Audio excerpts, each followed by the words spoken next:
everyone. So this is our next lecture on psychology for BS English.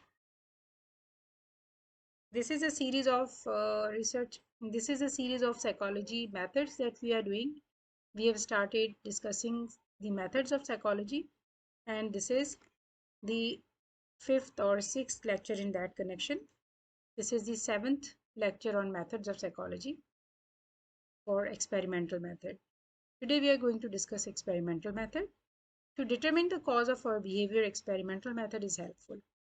देखें, जैसे हमने start में discuss किया था कि there are various goals for a psychologist जब पढ़ता है, ह्यूमन बिहेवियर डिस्कस करता है, ह्यूमन माइंड डिस्कस करता है, तो उस वक्त में उसके गोल्स होते हैं to describe, to explain, to predict and to change. तो कहीं पर उसे डिटर्मिन करने पड़ते हैं. जो सेकंड गोल है उसका कि टू डिस्क्राइब, उसके बाद to explain why some patient behave like that. उसके लिए हमें करना पड़ता है कुछ डिटर्मिनेशन के.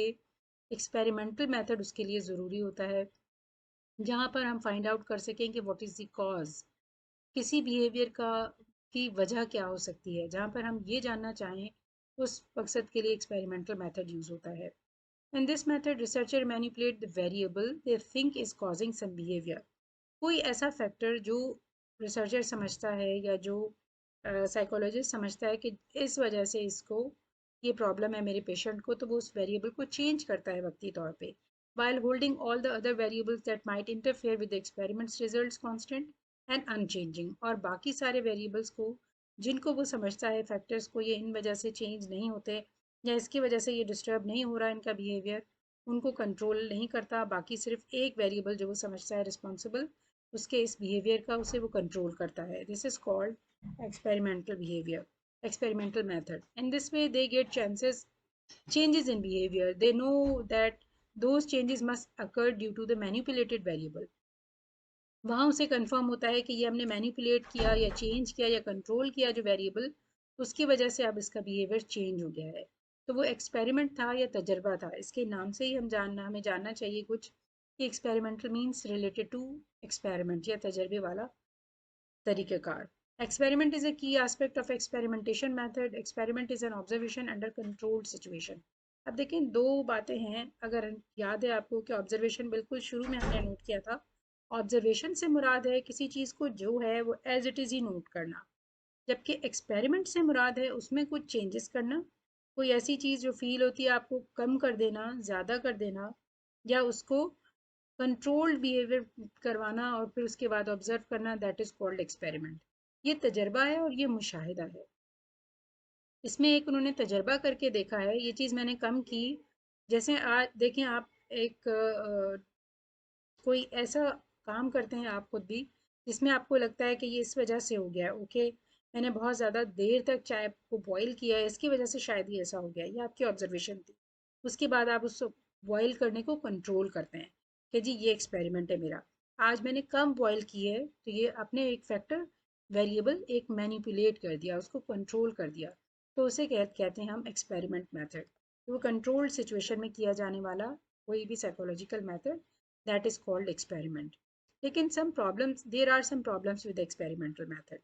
There are some problems in an experiment. For example, these problems may vary and occur in people instead of animals, because people one often influenced by their own thoughts about what's going on in an experiment. For example, in early stages of Alzheimer's disease, new drug can improve memory of Alzheimer's people.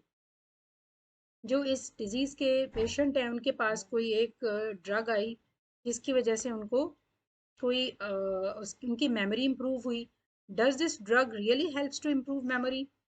तो इस experiment की वजह से भी कुछ problems आए. अब वो फील कर रहे हैं, डॉक्टर भी और ख़ुद भी, कि आया ये इनकी मेमोरी इसकी वजह से डिस्टर्ब हुई है या इसकी वजह से इम्प्रूव हुई है या नहीं. Researcher wanted to check this problem, so they would get a sample who are in the early stages of Alzheimer disease and divided them into two groups. उसके बाद उन्होंने इस बीमारी के पेशेंट जो थे उनको दो ग्रुप्स में डिवाइड किया. One group has given drug and then test for improvement. एक ग्रुप को उन्होंने ये ड्रग दी, मेडिसिन यूज़ कराई, उसके बाद उसको इम्प्रूवमेंट के लिए टेस्ट किया. Here test of memory was taken both group before and after this administration. एक उन्होंने टेस्ट लिया ड्रग को यूज़ करवाने से पहले और एक लिया ड्रग को यूज़ करवाने के बाद. This is an experimental group. वो एक्सपेरिमेंटल ग्रुप कहलाएगा. Another group does not give the drug. जिसे ड्रग नहीं दिया जाए उसे कंट्रोल ग्रुप कहेंगे. In this experiment, drug is independent variable and measure of memory improvement is the dependent variable.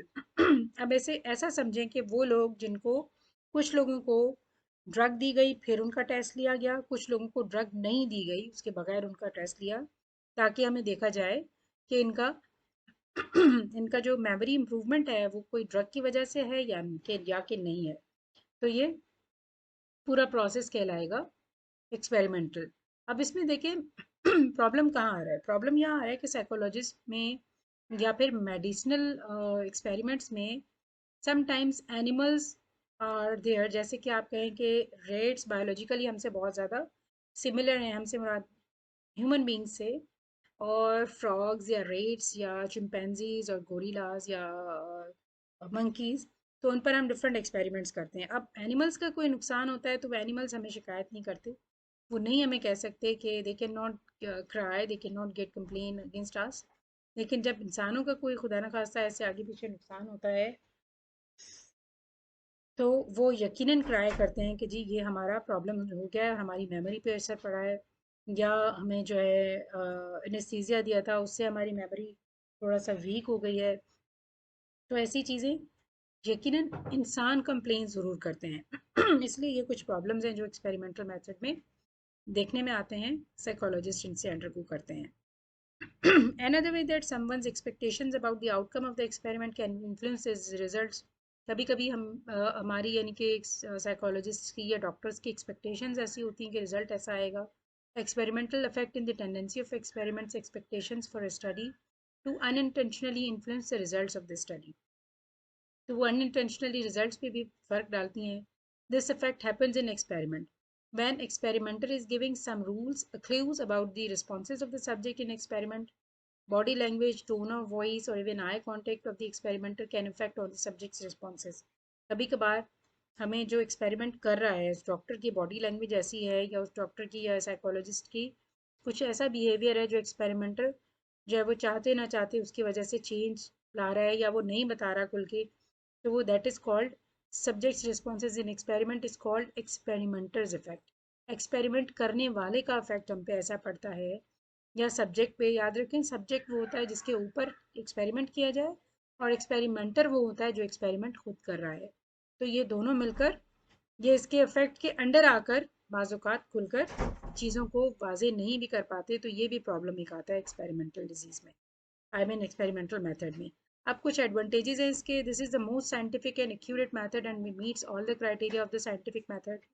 Scientific ये ज़्यादा है इसलिए कि इसमें बाकायदा ऑब्जर्वेशन है, चीज़ें नोट की जा रही हैं, एक एक्सपेरिमेंटल मेजर्स हैं, टूल्स हैं जिसके ज़रिए साइंटिफिकली चीज़ों को हम नोट करते हैं. तो ये एक्सपेरिमेंटल मेथड ज़्यादा एक्यूरेट समझा जाता है और अक्सर लेबॉर्ट्रीज में किया जा रहा है.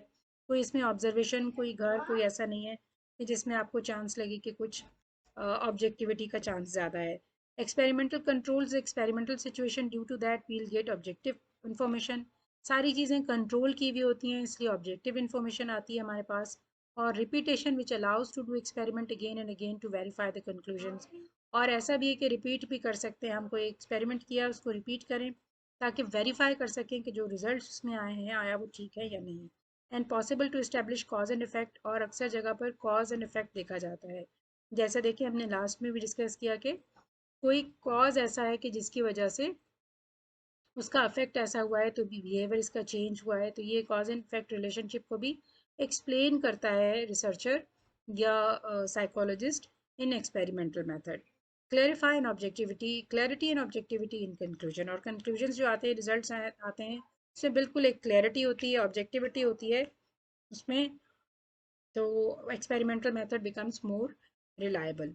डिसएडवांटेज हमने पढ़े कि possible to control all the aspects. कभी कभी हम सारे फैक्टर्स नहीं भी कंट्रोल कर पाते. Sometimes conducting an sometimes conducting an experiment is dangerous on human beings.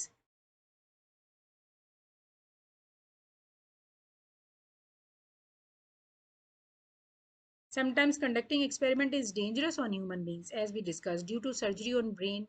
जैसा देखें कोई सर्जरी ब्रेन की किसी के ऊपर कहे कोई साइकोलॉजिस्ट मैंने जी मुझे सर्जरी करनी है या कोई एक्सपेरिमेंट करना है ब्रेन पे, तो ह्यूमन बींग्स, एनिमल्स को आप ले लें और उनको बंद कर दें और उनके साथ कर लें, that is something possible to some extent, but that is not always possible with all human beings. That affects on behavior. Their subject may get in dangerous situation. Conclusions drawn, subject वो जिसके ऊपर experiment किया जा रहा है. Conclusions drawn under experimental situation are artificial. These conclusions we cannot apply into natural situation. Experimental lab में जो किए जाते हैं उसको रोज रोज आप घर पर natural situation में conduct नहीं करवा सकते. Some events such as war, flood, bomb blast, revolution cannot be studied through experiment. अब कोई साइकोलॉजिस्ट है या साइंटिस्ट है, वो कहता है जी वॉर में कितनी तबाही होती है या किस तरह से मैं बॉम्ब ब्लास्ट कर सकता हूँ, उसको वो नेचुरल सिचुएशंस में नहीं कर सकता. Sometimes subjects do not cooperate for experiment. हर इंसान नहीं चाहता कि उसके ऊपर एक्सपेरिमेंट किया जाए, तो वो कोऑपरेट नहीं करेंगे अपने साइकोलॉजिस्ट के साथ. Some experiments are time and money consuming. और कभी कभी तजर्बे करने के लिए हमें अच्छी खासी टाइम और पैसा चाहिए होता है, जो कि हम हर सिचुएशन में अफोर्ड नहीं कर सकते. So this was all about experimental method, its disadvantages and advantages we discussed in detail today. And our next method of psychology will be discussed in our next lecture. Till then, take a good care of you, and please do not forget to like, share and subscribe so that we can have our next lecture subscribed and shared with you automatically. Take a good care.